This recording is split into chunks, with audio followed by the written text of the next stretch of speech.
नमस्कार, डायलॉगस में आपका स्वागत है। मैं हूं पवन कुमार। शिखर पर पहुंचे शख्स की कामयाबी सभी को अपनी तरफ खींचती है, लेकिन सफलता की राह में कितने रोड़े आए, शायद ही ये लोग जान पाते हैं। बहरहाल आज हम बात करेंगे हॉटमेल के सह संस्थापक सबीर भाटिया जी से, जिनकी कामयाबी किंवदंती बन चुकी है। चर्चा टेक वर्ल्ड की भी होगी और भारत सरकार के ड्रीम प्रोजेक्ट यानी आधार प्रोजेक्ट पर दिए गए उनके बयान पर भी, जिसे लेकर हंगामा मचा है। तो क्या कह रहे हैं टेक किंग सबीर भाटिया।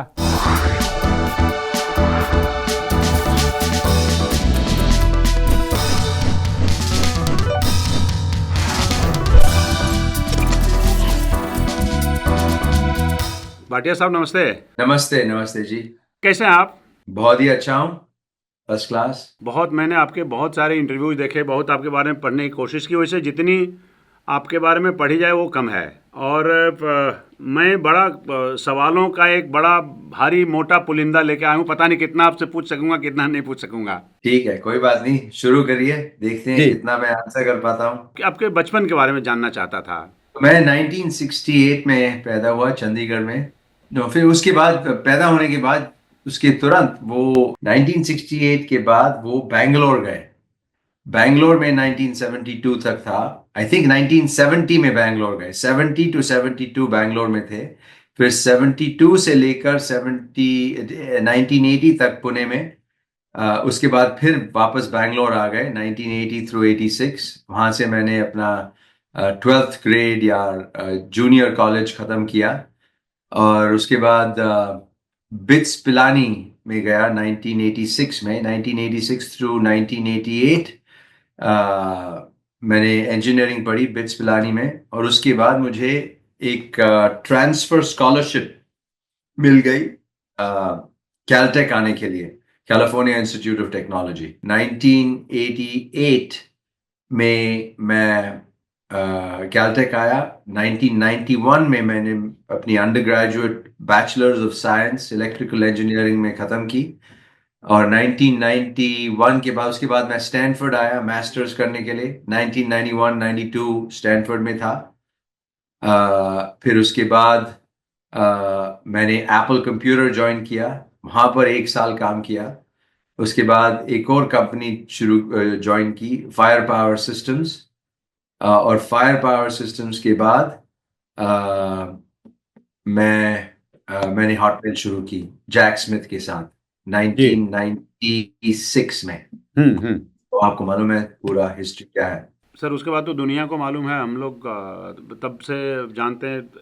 कई जो नई पीढ़ी है उसको कैसे समझाएंगे हम लोग कि पहले ये फ्री नहीं था। अभी तो ईमेल ऐसे हो गया है जैसे उसके बारे में कोई ज़्यादा सोचना नहीं चाहता। पर ये कैसे ही पता कि ये तो बड़ी स्केर्स कमोडिटी थी पहले, जिसको आपने उस दायरे में लाया जहाँ पे लोग इसका इस्तेमाल कर रहे हैं। ईमेल जो थी हमारी हॉटमेल के लॉन्च से पहले ही ईमेल जो था वो अपनी यूनिवर्सिटी या कंपनी आपको एक ईमेल आईडी देती थी। जी। कोई लोगों के पास पर्सनल ईमेल आईडी नहीं था। और जो भी पर्सनल ईमेल आईडी था वो भी इंटरनेट सर्विस प्रोवाइडर्स के थ्रू मिलता था। उन दिनों में AOL, फिर कॉम्प्यूसर्व, माइक्रोसॉफ्ट नेटवर्क के थ्रू आपको फ्री ईमेल मिलता था। तो उसका एक लिमिटेशन थी कि ईमेल जो एक्सेस थी दैट वो जो आपके स्पेसिफिक सॉफ्टवेयर होता है, जैसे आउटलुक हुआ या उन दोनों में यूडोरा हुआ करता था, नेटस्केप नेविगेटर था, जी। उसके थ्रू आप अपनी ईमेल डाउनलोड कर सकते थे और देख सकते थे।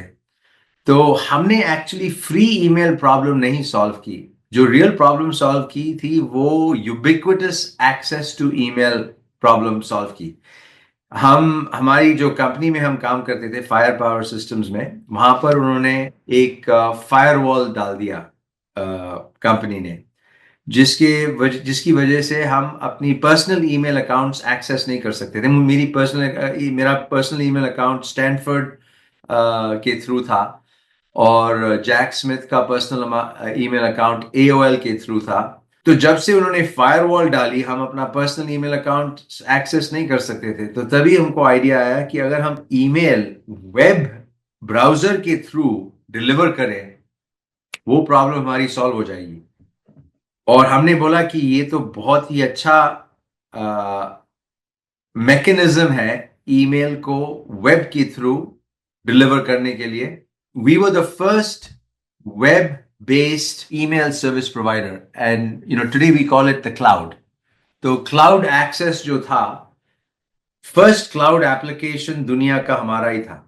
जी आज अभी तो ट्रिलियंस ऑफ डॉलर्स एप्लीकेशन सब क्लाउड में है। तो वो रेवोल्यूशन हमने अशर की, और उसकी वजह से ईमेल को मुफ्त कर दिया। और हमने, because free was the way to get wide spread distribution of our web based email service. और सारी दुनिया भी 6 बिलियन लोगों से ज्यादा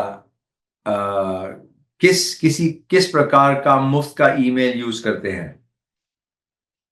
So that is, in a nutshell, is how we created and launched a free email service. But the real killer idea was web-based, the world's ji first free web-based email service. And today, of course, email is available everywhere. सब जगह, I mean, mobile devices पे, browser, laptops पे, computers पे। लेकिन वो revolution हमने शुरू की थी। अच्छा, जो हॉटमेल को बेचने का आइडिया आपका था, ये पहले उन्होंने अप्रोच किया या आपने अप्रोच किया या किसी तीसरे का आइडिया था? क्योंकि उस समय $400 मिलियन में बेचा जाना मतलब एक बहुत बड़ी ऐतिहासिक घटना थी। या हमको बेचने का आइडिया नहीं था, हमने तो शुरू किया, ये भी पता भी नहीं था कि पैसे कैसे बनाएंगे। पैसों के लिए नहीं शुरू किया। टेक्नोलॉजी लैंडस्केप में मैं आपको बोलता हूं, 100 out of 100 companies, at least outside India जो भी है, वो पैसे के लिए नहीं शुरू करते, वो मिशन या आइडिया के लिए शुरू करते हैं। और हमारा आइडिया था कि इंटरनेट एक दिन बहुत ही बड़ी चीज बनने वाली है। वो जब भी हमने ये हॉटमेल लॉन्च किया, पूरी विश्व का इंटरनेट का साइज सिर्फ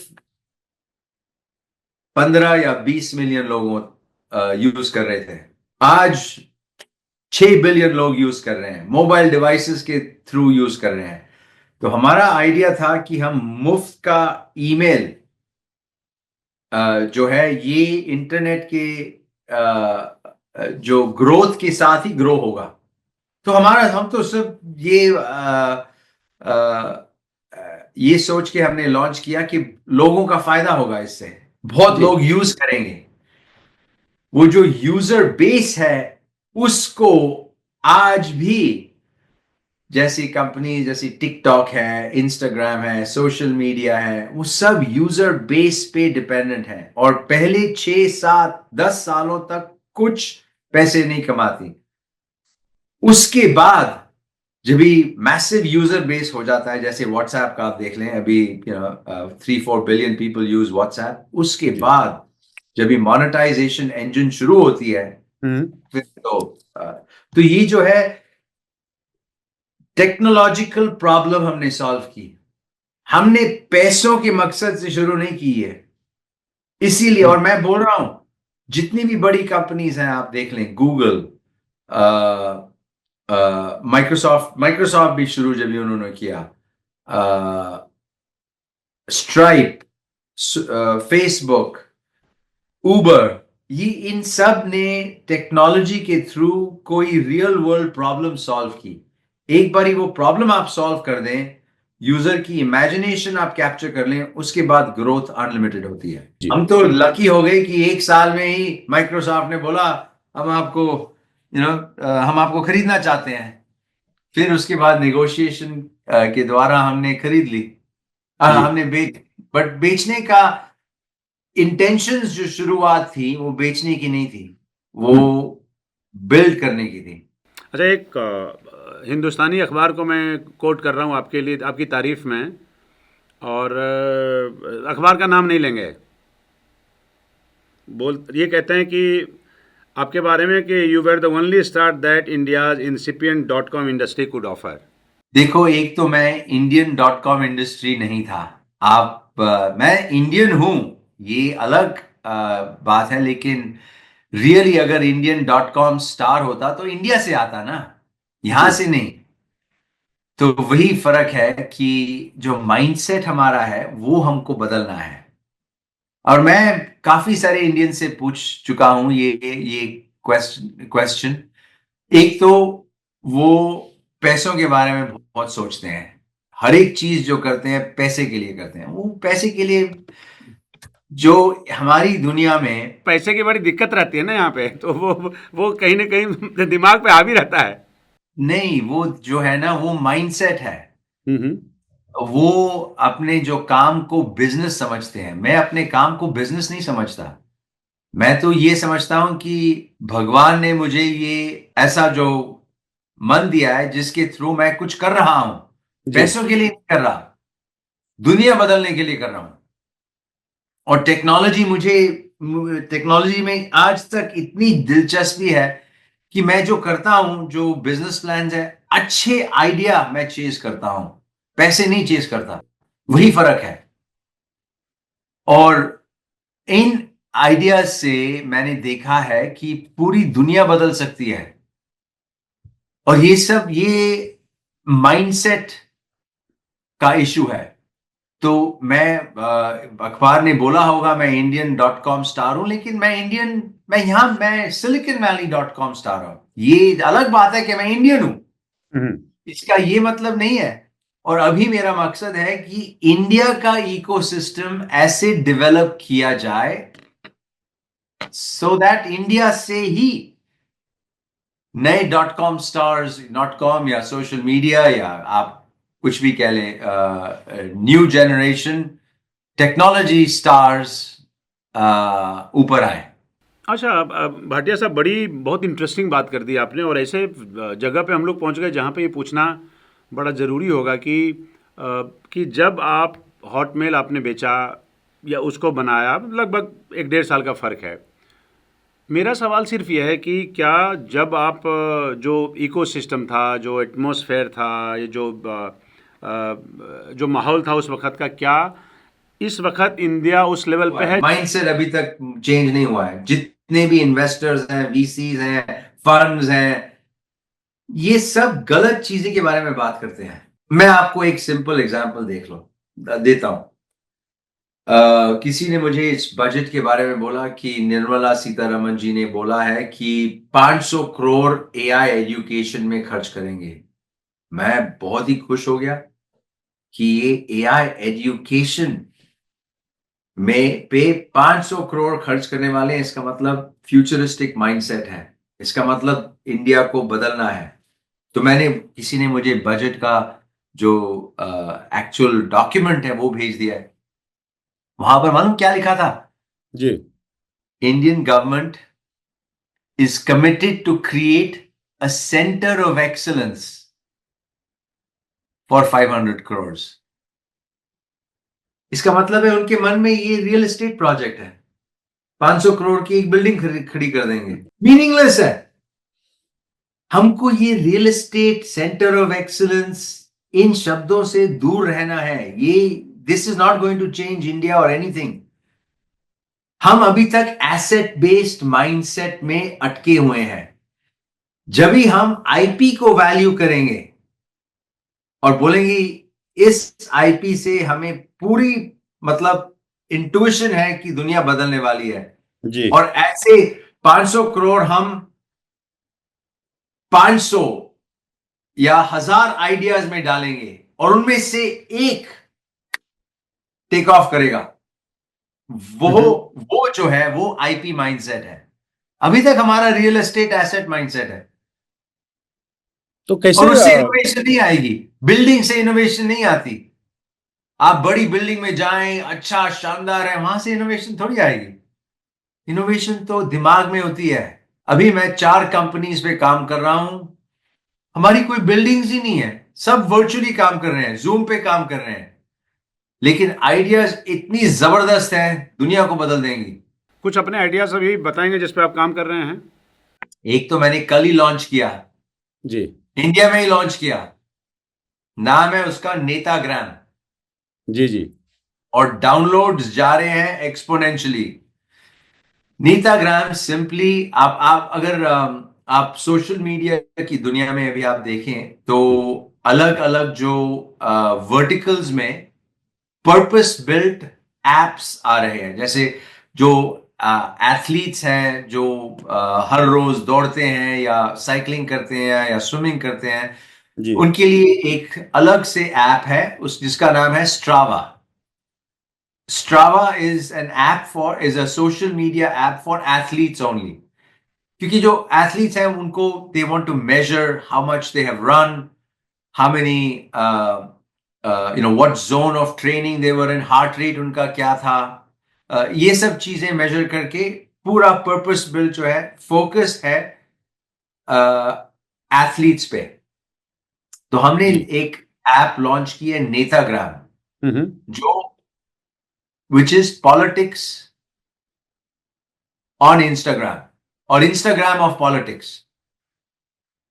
सो यहां पर आप राजनीति के बारे में कुछ भी डिस्कस कर सकते हो। आप डाउनलोड करके देख लीजिए जी कि लोगों के ओपिनियंस क्या हो रहा है, लीडर बोर्ड्स, उनके लीडर्स का क्या कहना है, लीडर्स की स्पीचेस। कुछ अकाउंटेबिलिटी होनी चाहिए ना, कि उन्होंने ये प्रॉमिस किया था, क्या डिलीवर कर रहे हैं उनके प्रॉमिसेस। वो सब जो है, everything is going to be on Netagram, and we have built it, purpose built for politics. और हमको मालूम है कि इंडियन ऑडियंस लव्स पॉलिटिक्स, लेकिन अभी जो भी पॉलिटिकल डिस्कशन होती है, ये तो आइदर टीवी पे होती है या सोशल मीडिया पे होती है, एक वन साइडेड है। सिर्फ लोगों को बताया जाता है कि ये पार्टी इसके लिए खड़ी हो रही है, ये पार्टी उसके लिए। अभी लोगों की क्या राय है, how do you get people's opinions. तो हमने ये लॉन्च करने के लिए 2000 लोगों को दिल्ली में उनकी इंटरव्यू ली, छोटी सी 5 मिनट। आप जी जी बताइए आपका नाम क्या है, आप जी कहाँ रहते हैं, आपकी समस्याएं क्या हैं, आपकी क्या विचार हैं इस आने वाले इलेक्शन में। आपको क्या लगता है कौन कौन आना चाहिए, ये नहीं बोलेगा कौन जीतेगा, कौन आना चाहिए, और अगर जो भी आ जाए पार्टी, उनके लिए आपके लिए सबसे बड़ी समस्याएं क्या है, आप क्या चाहते हो वो आपके लिए क्या करें। और हम्म। लोगों ने असल में बोला, जो जो वाइज लोग हैं उन्होंने बोला, हमको फ्रीबीज नहीं चाहिए, हमको रोजगार चाहिए, काम दो हमें। ये जो कॉन्सेप्ट है, कोई भी पॉलिटिकल पार्टी बात नहीं कर रही है इसके बारे में। The real need for India today is to create jobs, not to promise this promise that. Government is to create jobs. Everybody over here knows, every politician knows कि अगर जॉब्स उनकी कंस्टिट्यूंसी में आए या फैक्ट्रीज लगे या companies लगे, उसकी वजह से इकोनॉमिक पूरी सोसाइटी अपलिफ्ट होती है। मैं कह रहा था कि क्या यहाँ के नेता इस लेवल पे हैं जहाँ वो ये समझते हैं, या जहाँ पे उनका अंडरस्टैंडिंग का वो लेवल है, जहाँ पे वो जो यहाँ के वोटर्स हैं उसके इसके ओपिनियन को एकोमोडेट कर सकते हैं। मतलब अगर ये एक ऐप हो सकता है, इसमें लोग इंटरेस्ट भी ले सकते हैं, उसका एप्लीकेशन इम्प्लीमेंट भी हो सकता है, लेकिन क्या इससे यहाँ के नेताओं को फ़र्क पड़ेगा क्या? नेताओं को सुननी पड़ेगी, नहीं तो एक नया नेता इमर्ज होगा जो इलेक्ट हो जाएगा, because he understands the pulse of the people. आप जरा सोचो, डोनाल्ड ट्रंप कैसे इलेक्ट हुए इस इलेक्शन में, क्योंकि द जेन जीज जो है उन्होंने उनका पॉडकास्ट सुना और पॉडकास्ट से सीखा कि Donald Trump has a mind of his own. उनको पार्टी लाइन की अभी कोई, नेक्स्ट जनरेशन में आपको बताता हूं, इंडिविजुअल को वोट करेंगे, पार्टीज के लिए वोट नहीं करेंगे। जो रिपब्लिकनिज्म है या डेमोक्रेट वैल्यूज हैं, प्रिंसिपल्स हैं, ये सब खत्म है, खत्म खत्म। वो पॉलिटिक्स पुरानी पॉलिटिक्स है। नई जो पॉलिटिक्स अगले 5 साल में, 10 साल में, सोशल मीडिया के थ्रू जेन जीज और आगे आने वाली जो जनरेशंस हैं, ये सब इंडिविजुअल्स के लिए वोट करेंगे. America has already proven it. It's only a matter of time before this happens in India also. तो ये जो जितनी भी बड़ी बड़ी पार्टीज हैं, political parties, political workers, party workers, finished. मैंने देखा है अमेरिका में पहले डोर टू डोर कैंपेनिंग हुआ करती थी. जब मैं आया था यहाँ पर 1988 में, मैंने देखा है door to door Republican party used to come, Democratic party used to come, local leaders organize this thing. Finished. अभी सब कुछ सोशल मीडिया पे है. हिंदुस्तान को उस स्टेज में पहुंचने में अभी से कितना साल लगेगा? मैं बोल रहा हूँ इंडिया की राजनीति बदलने वाली है. आप देख लीजिए जो ट्रेडिशनल मीडिया है, कितने साल लगे उसको मरने में इंडिया में? 30 साल, क्योंकि मैं भी उसी मीडिया का पार्ट था. आप बोल रहे हो 20 साल 30 साल व्हाटएवर, बट जी. सोशल मीडिया के इंट्रोडक्शन के बाद, उसके बाद एक्सेलरेटेड डिक्लाइन हुआ. फास्ट हो गया है. जी, सही कह रहे हैं आप. मैं कह रहा हूं पिछले 5 साल में इंडियन ट्रेडिशनल मीडिया मर गई. 5 साल पहले सब लोग टीवी देखते थे, मे बी 8 साल पहले कर लो. जी जी. अभी मोबाइल डिवाइसेस की वजह से और इंटरनेट की वजह से, कनेक्टिविटी की वजह से फिनिश्ड. कोई ट्रेडिशनल मीडिया चैनल्स देखते हैं? कोई अर्नब गोस्वामी को देखता है? वो ही बकता रहता है, सेम थिंग. कोई इंटेलेक्चुअल चेंज ही नहीं आया है. Finished. It's dead. All Gen Zs तो सब पॉडकास्ट देख रहे हैं, इन तरह की सोशल मीडिया देख रहे हैं. सोशल मीडिया का ये जलवा कितने साल तक कायम रहेगा? ये तो अभी फॉरएवर कायम रहेगा. This is here to stay. ये कोई चेंज बदलने नहीं वाला. आप जो पुराने ख्यालात हैं वो भूल जाइए. ये नई दुनिया है. आगे की सोचिए, पीछे की मत सोचिए.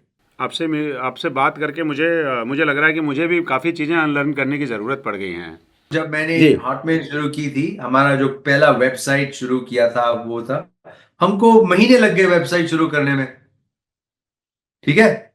तो मुझे किसी ने बोला कि हम वेबसाइट आपके लिए बना देंगे, अब 30-40 हजार डॉलर लगेंगे, 2 महीने लगेंगे. तो मैंने बोला यार, मैंने बड़े सालों से वेबसाइट नहीं बनाई है, चलो देखता हूं मैं बना सकता हूं कि नहीं. मैं इंटरनेट पे गया, 5 सॉफ्टवेयर प्रोडक्ट्स हैं जो बोलते हैं हम आपका वेबसाइट इमीडिएटली बना सकते हैं एआई के थ्रू. मैंने बोला ठीक है, बनाइए. और थोड़े प्रॉम्प्ट्स वॉम्प्ट्स दिए, 25 मिनट में वेबसाइट मेरी बन गई. मैं आपको दिखाता हूं कौन सी वेबसाइट है. 25 मिनट में मैंने पूरी वेबसाइट बना दी. ये है फ्यूचर. सब एआई और दिमाग. मैं भी हर रोज सीख रहा हूं नई चीजें. सर, मैं फुल इस पे आपकी उम्मीद पे बिल्कुल खरा उतरने की कोशिश करूंगा. हाँ जी. और टूल्स जो है अमेजिंग है. आप जाके देखिए, वेबसाइट का नाम ही आपको बता देता हूं, bcubestudios.in. जी. 25 मिनट में मैंने पूरी वेबसाइट बनाई है. अच्छा सर, एक बात बताइए कि जो बहुत हम लोग हम अपने सक्सेस पे बहुत अपनी पीठ ठोकते हैं. जैसे हमने यूपीआई कर दिया, हमने आधार कर दिया, तो हमें लगता है कि बहुत बड़ा काम हमने किया. टेक्नोलॉजिकल इनोवेशंस यहाँ पे हो रहे हैं, नए स्टार्टअप्स आ रहे हैं, कुछ बंद हो रहे हैं पर कुछ काम भी कर रहे हैं. आपसे सबसे पहला सवाल कि आधार पे आप थोड़े क्यों क्रिटिकल हैं आधार पे? आधार भी जो है, उन्होंने ज्यादा इंफॉर्मेशन लोगों से लेके उनका यूनिक आइडेंटिफायर बनाने के लिए गलत चीजों का इस्तेमाल किया है.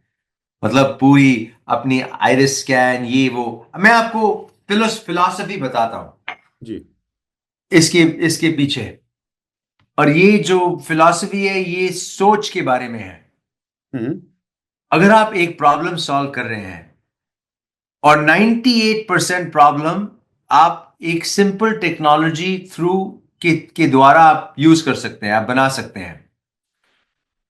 आपको मान लो 10% टाइम लगता है 98% प्रॉब्लम सॉल्व करने के लिए, और 100% सॉल्व करने के लिए आपको अनदर 90% टाइम लगता है. मैं जो टेक्नोलॉजिस्ट हूं, मैं बोलूंगा 98% प्रॉब्लम पहले सॉल्व कर दो, कॉर्नर केसेस का बाद में देखेंगे। जी। और ये जो कॉर्नर केसेस हैं, अगर कोई झूठ बोल रहा है, अगर कोई अपने आप को आइडेंटिटी मैस्क करता है, ये जो कॉर्नर केसेस हैं, इन पे ध्यान दिया जा रहा है इंडिया में, और पूरे 90% की जो प्रोग्रेस है रोकी जा रही है। फिलोसॉफिकली ये प्रॉब्लम है। हम we get into the minute details. Aadhaar जिसके लिए इतना सारा लोग एम्प्लॉय हुए, जो सब लोगों का आइरिस स्कैन लिया, ये किया वो किया, अरे सेल्फ डिक्लेयर्ड एक वीडियो ले लेते और लोगों को बोलते कि ये मेरा वीडियो है, मेरा नाम समीर भाटिया है, मैं ये हूं, मैं वो हूं, बस प्रॉब्लम सॉल्व।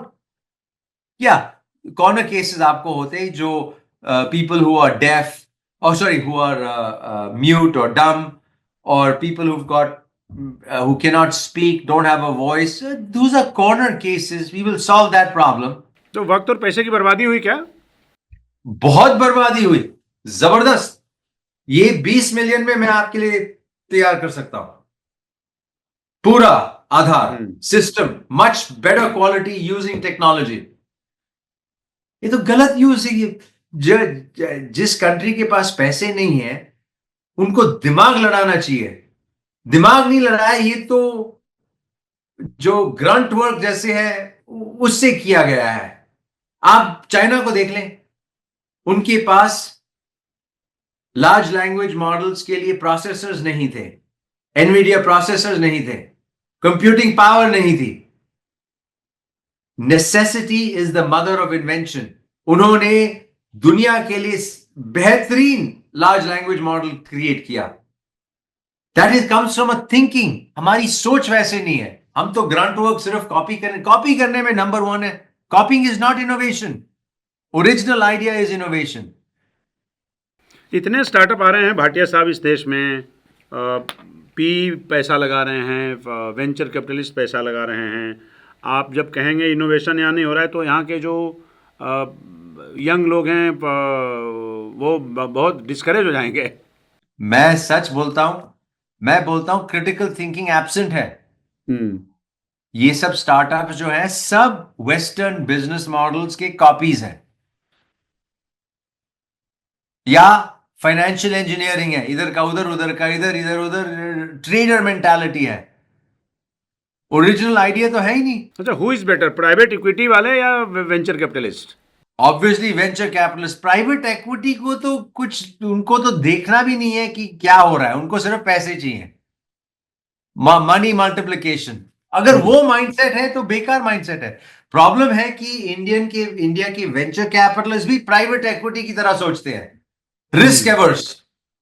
हमको पैसे लगाने, हमको पैसे वापस चाहिए, हमको कोई टेक्नोलॉजी से दिलचस्पी नहीं है, क्या कर रहे हो, कैसे कर रहे हो, हमको सोचना भी नहीं है, आइडिया ही नहीं लगाना। अच्छा, अमेरिकन कंटेक्स्ट में प्राइवेट इक्विटी और वेंचर कैपिटलिस्ट का फर्क जो आप वहाँ देखते हैं वो यहाँ नहीं देखता। आप कह रहे हैं यहाँ दोनों एक ही जैसा बिहेव करते हैं। यहां पर वेंचर कैपिटलिस्ट जो है वो आइडिया देखते हैं, कि एक भी वेंचर कैपिटलिस्ट बिजनेस प्लान नहीं मांगता। बिजनेस प्लान तो बेकार है। The moment you put a business plan which means this will be a this will be a revenues, इसका मतलब it has already reached a stage of private equity. यहां के जितने भी वेंचर कैपिटल होते हैं, आइडिया क्या है और आइडिया दुनिया कैसे बदलेगा, हमारी इंस्टिंक्ट क्या कहती है, इंस्टिंक्ट पे जाते हैं। सर, हम कैसे उस लेवल पे पहुंचेंगे? मैं बता रहा हूं, मैंने एक 3 कोर्स क्रिएट किए हैं एक ऐप पे। ऐप का नाम है ट्यूटोरियल बी क्यूब्ड। अगर हम पूरी इंडियन एजुकेशन सिस्टम में सबको क्रिटिकल थिंकिंग सिखाएं, दुनिया बदल जाएगी। हमको नॉलेज नहीं चाहिए। नॉलेज तो हर रोज बेकार हो रही है। मेरी जो वेबसाइट बिल्डिंग की नॉलेज थी 30 साल पुरानी, बेकार हो गई है। जो क्रिटिकल थिंकिंग स्किल्स मैंने कैलटेक और स्टैनफोर्ड में सीखी हैं, आज तक इस्तेमाल कर रहा हूं। मैं बोल रहा हूं, अगर हम हर एक स्टूडेंट को इंडिया के 9th ग्रेड ऑनवर्ड से क्रिटिकल थिंकिंग सिखाएं, जिसके लिए मैंने कोर्स भी शुरू किया है, ऐप भी शुरू किया है, वेबसाइट भी है। मुझे सिर्फ गवर्नमेंट की सहायता चाहिए कि आप इस सबको मुफ्त में सबको पढ़ाएं। हम इंडिया का फ्यूचर बदल सकते हैं। इंडिया का जीडीपी बढ़ जाएगा, जीडीपी पर कैपिटा बढ़ जाएगा। तो सरकार के साथ आप काम कर तो रहे हैं कि किसी न किसी लेवल पे? कर रहे हैं, लेकिन आपको मालूम है मतलब बहुत धीरे चल रहा है। मैं कोशिश कर रहा हूं, जितनी उनकी भी लिमिटेशंस हैं, मेरी भी लिमिटेशंस हैं। मैं बोलता हूं, कोई मीटिंग होती है, बहुत ही दिलचस्प मीटिंग जो जैसे जूम पे, और 6 महीने चले जाते हैं, कुछ एक्शन ही नहीं होता। अभी मैं क्या करूं? How today's India is different from India which you saw 30 years back? The good. I'll tell you the positives and the negatives. The positive is young people in India want a better future. They are willing to listen. They are aware of all of the ideas through social media, through the internet. They are aware of what is going on the world over. And they do not trust traditional media at all. Which is good and bad, but they make up their own minds. एक तो वो है. The bad is infrastructure hasn't changed much since I left. Not even in education? हाँ, education तो has not change at all. मैं आपको बताऊं, मैं जब भी अपने स्कूल गया, Saint Joseph's boys high school, किसी की बुराई नहीं कर रहा, सच बोल रहा हूं। जी जी जी जी जी। प्रिंसिपल ने जो स्पीच दी स्पोर्ट्स डे की, I swear to you the same speech was given by my principal 40 years ago. दुनिया बदल गई है, स्पीच वही है। अभी आप बच्चों को वही पढ़ा रहे हैं, रट्टा लगा के आप ये पास करिए, ये एग्जाम पास करिए, यूपीएससी ये है वो है, सब मार्क्स के लिए ऑप्टिमाइज कर रहे हैं, घोटू बना रहे हैं। घोटू से कुछ नहीं होने वाला। How much knowledge you have is not an indication of how smart you are. It's what you do with the knowledge. क्या ये बात आप जो हायर एजुकेशन में आईआईटी जैसे इंस्टीट्यूशन है उनके लिए भी आप यही कहेंगे? ये उनके लिए भी यही कहूंगा। IITs are just massive sieves, जैसे छन्नी बोलते हैं ना, कि 3 लाख लोग 4 लाख लोग IIT एग्जाम देते हैं, चंद few thousand, 10,000, 20,000 pass it. तो वो they naturally have higher IQs. But are we making use of their IQs? No. Are we teaching them how to think? No. And once people join IIT, 90% of them take jobs at JP Morgan, Goldman Sachs, banks. They don't use their technology skills at all. If you don't, over here, people become engineers, become doctors, become whatever, artists, because it's their inner calling. Right? वहां पर पैसे के लिए कुछ भी कर लेते हैं। हमने IIT पढ़ा है, मेरे इतने दोस्त हैं जो IIT पढ़ के बैंक्स में काम कर रहे हैं, मैकिन्जी में काम कर रहे हैं। फायदा क्या हुआ? तो बिजनेस स्कूलों का भी रोल इसमें तो है भाटिया साहब, क्योंकि वो भी उनको ज्ञान पे फोकस कम है और पैकेज पे फोकस ज्यादा है। बस यही प्रॉब्लम है। पैकेज वो पैकेज मेंटालिटी जाने वाली है। AI सब पैकेज मेंटालिटी भ्रष्ट कर रहा है। मैं बोल रहा हूं आपको, आने वाली दुनिया जो है, ये जितने भी हम जो पहले तो हमारी इंडियन में सॉफ्टवेयर की डेफिनेशन ही गलत है। हम बोलते हैं इन्फोसिस सॉफ्टवेयर कंपनी है। सॉफ्टवेयर कंपनी नहीं है, इन्फोसिस बॉडी शॉपिंग कंपनी है। TCS बॉडी शॉपिंग कंपनी है। किसी को एक लाइन सॉफ्टवेयर लिखने का नहीं आता, ये उनको पता भी नहीं है क्या प्रॉब्लम सॉल्व कर रहे हैं। उनको सिर्फ ये आता है कि हम हमारे इंजीनियर्स को $20 या $10 पर आवर सैलरी देंगे और वहां से 40, 50, 60, $100 की इनकम होगी। वो डिफरेंस जो है वो बिजनेस मॉडल है। इंडिया में कुछ सॉफ्टवेयर कंपनीज के नाम बताएंगे आप? पता नहीं मुझे मैं कंपनीज के बारे में नहीं बोलना चाहूंगा। मुझे सिर्फ आइडियाज पसंद है। चलिए आइडियाज जो, और ये एक भी अच्छा आइडिया नहीं सर, है। आइडियाज पे ही चलते हैं। नई टेक्नोलॉजी पे आपने बात की।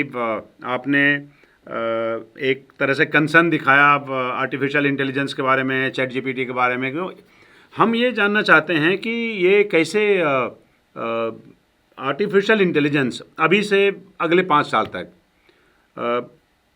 how it is going to shape up the new future for the world community and Indians particularly. BPO industry is finished.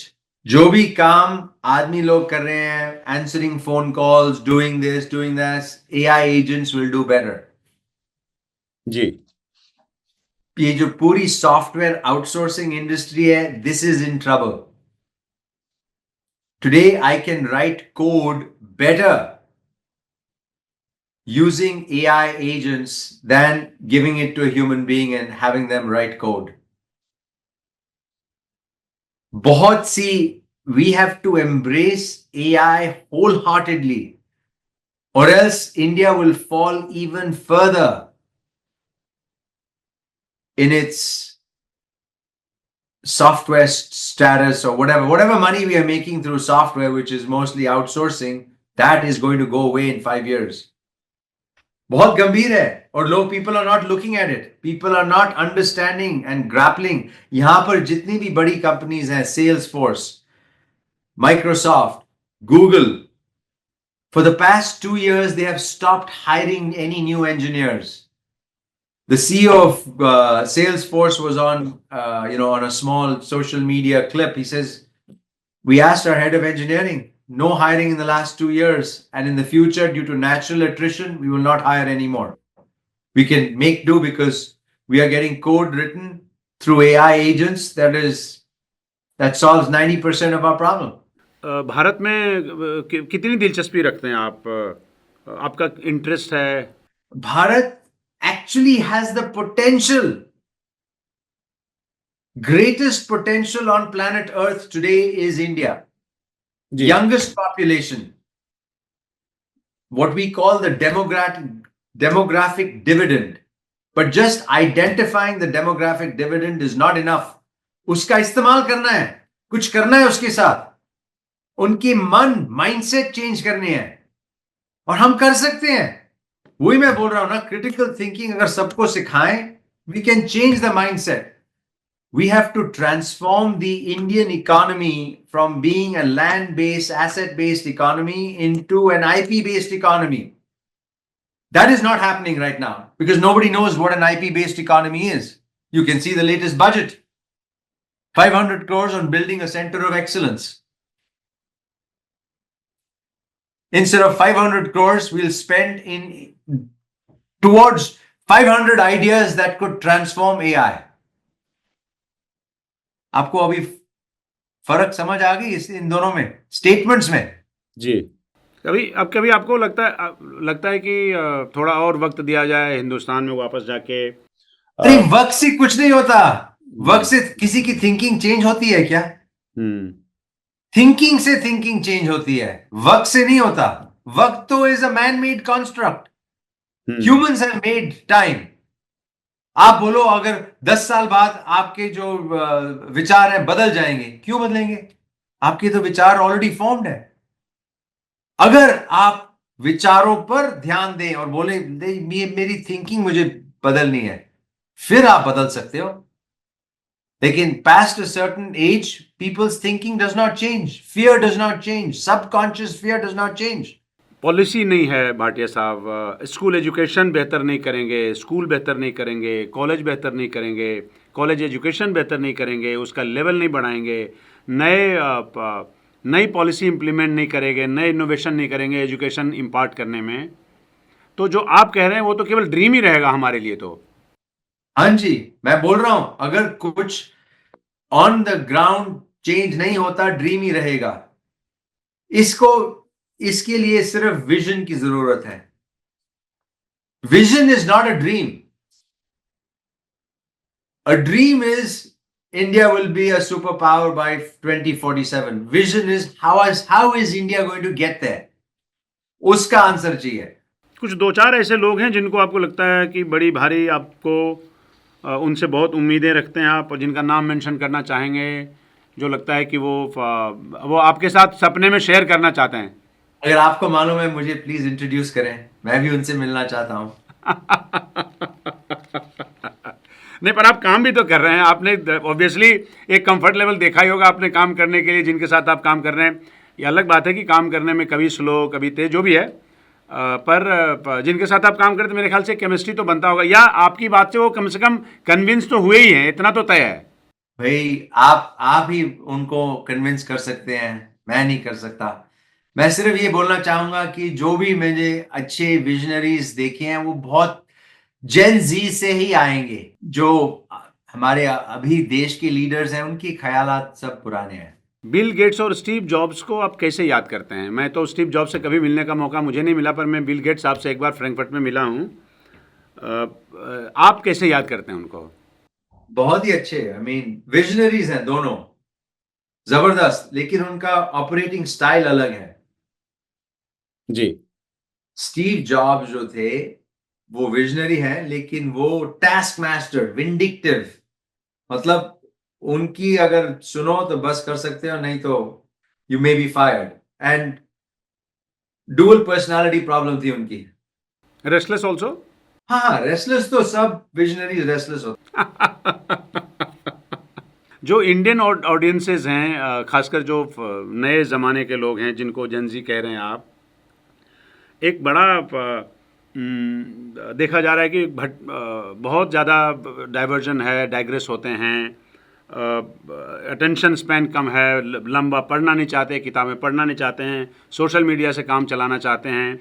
ये टेक्नोलॉजी की वजह से हुए हैं, या टेक्नोलॉजी का इस्तेमाल नहीं करना चाह रहे हैं इसलिए उसमें वक्त बर्बाद कर रहे हैं?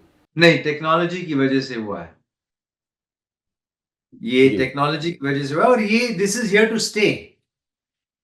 Now the question is, do we embrace this and use this as a tool to teach them, और पुराने जो 1 आवर जो क्लासेस हैं वो फिनिश्ड हैं। कोई किसी के पास 1 घंटे का अटेंशन स्पैन नहीं है जो क्लास में बैठ के किसी को 1 घंटे के लिए सुन ले।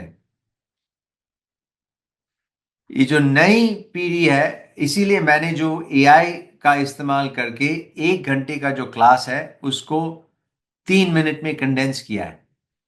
हम्म। यूजिंग एआई 3 मिनट का वीडियो बनाया है। अपने ऐप पे आप डाउनलोड करके देख लीजिए, जी शोडील जी। में।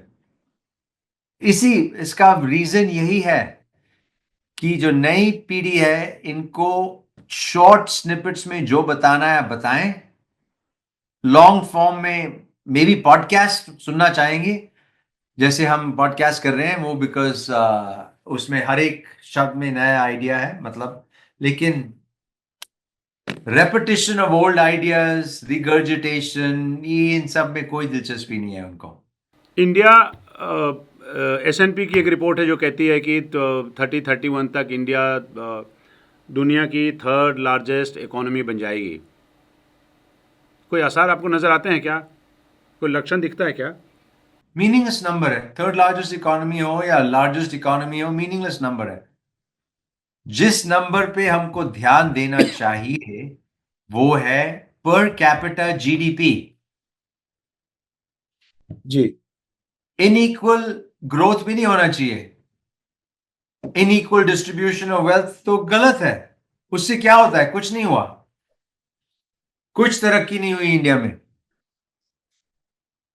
अच्छा, आप आप वाकई अगर मानते हैं कि? आप जी। अगर आज देख लें, और प्लस उस नंबर में परचेसिंग पावर पैरिटी, ये है वो है, होगा कैसे होगा, ये सब बकवास है।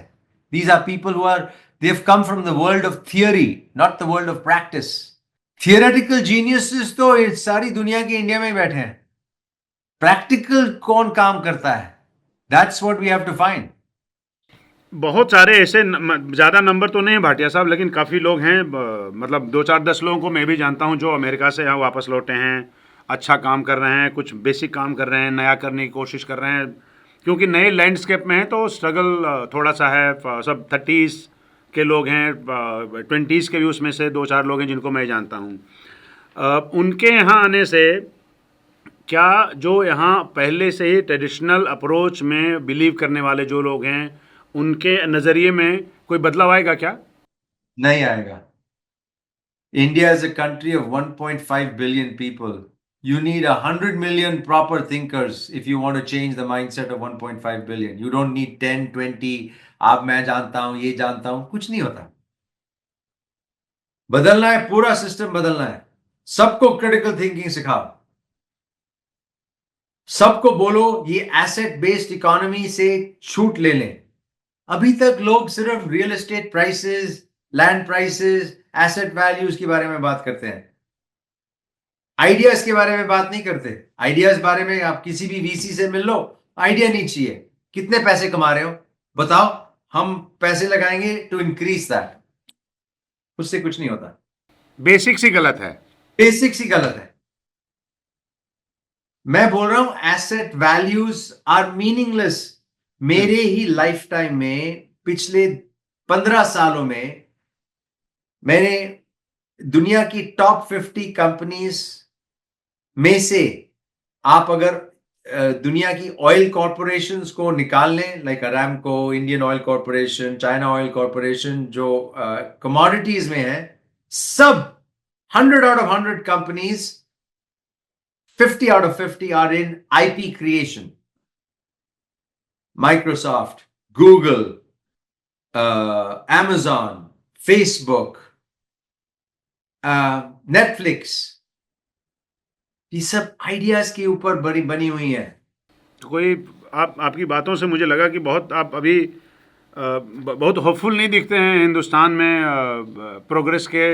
होपफुल बहुत हूं. होप तो कभी नहीं लूज करनी चाहिए जी, लेकिन जो करंट डायरेक्शन है गलत है. बुलिश नहीं हूं. होपफुल और बुलिश अलग चीजें हैं. होप तो हमेशा होनी चाहिए. मैं हर रोज कोई नई चीज सीखता हूं. My views are never stuck and I forget the past. बदल नहीं सकते. जो हो गया सो हो गया. आगे की सोचो. यही थिंकिंग अगर हम सारी इंडिया में परमिएट करें ना, only then the future will be different. how do you see India US relationship in the times to come? US is trying to be India's friend. India does not know how to be US's friend. They think friendship is friendship between two Donald Trump and Modi ji. That is not India friendship. India friendship is between the two countries, which means increased bilateral ties between the two countries, trade, cooperation. And that is not happening. Just because Modi ji is Trump's friend means nothing. It's like saying, I'm a good friend of yours. Does that mean now India and US are good friends? We want to continue to play the double game. हम Russia के भी friend में, तुम्हारे भी friend है. अरे एक choose करो यार, ये क्या दो. बहुत बड़ी सफाई से आपने बात की. एक लास्ट सवाल की, जो यहाँ पे जो न्यू जनरेशन के लोग हैं उनको क्या मैसेज देना चाहेंगे, क्योंकि आपको लोग आपसे इंस्पायर होंगे. देखो जी, फ्यूचर बहुत ही ब्राइट है, लेकिन उस फ्यूचर को पाने के लिए अपने मन खोलने चाहिए. Embrace new technologies, learn new things and think of solving real world problems.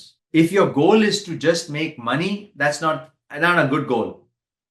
Goal has to be to experience things in your life and change the world for better.